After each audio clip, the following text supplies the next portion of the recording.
despite being 8 years into this recovery, it's been a very unusual recovery. I still see no signs of a US recession.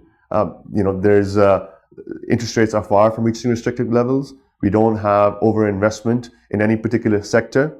Arguably, there was in the US shale patch, but that has had its own fallout, and now it's also recovering to a certain extent. So we don't see any signs of excess within the economy or within any sector of the economy. We still think what people are underrating at this point of the economic cycle is that despite a slowdown in the working age population growth, no one has really developed an extremely strong understanding of where productivity is so far. And we're spending a lot more time trying to understand what that means and whether we could see a recovery. So from an imagination perspective, again, I think it's important to imagine a scenario going forward where working age population is still positively growing. And what happens if productivity suddenly shows up? And we are usually at this point in the economic cycle where it does make a comeback. So if we see a pickup in capital investment and capital spending, we could see the return of productivity, and that could actually result in the economic recovery lasting much longer than people anticipate. And I think that's an extremely differentiated perspective that most people do not consider. And we need to think about that more deeply, because it means if the economic cycle will continue, it means the bull market will continue, the rise in the global stock to bond ratio will be much higher. And I think we can envision an environment going forward if Trump goes forward with his pro-growth plans. You could see nominal growth in the US approach 4 to 5%. And if you have nominal growth in the US approaching 4 to 5%, with an effective interest rate on the debt at around 2%, you could actually see an environment where we're at a peak debt to GDP ratio.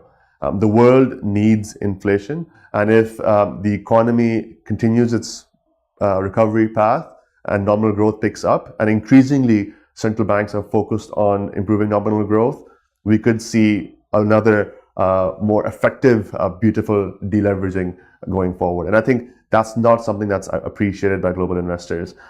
So people have been calling for a China hard landing and a US economic recession and a European breakup for a while. I think what we're more likely to see now is European cohesion, and that affects plenty of opportunities in terms of companies to hire and take advantage of pent-up demand.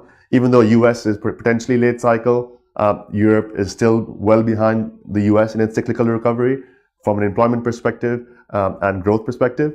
And if you look at what's happening in China, their crackdown on the financial sector and shadow banking and the wealth management products, they're actually reducing longer-term economic and financial risks.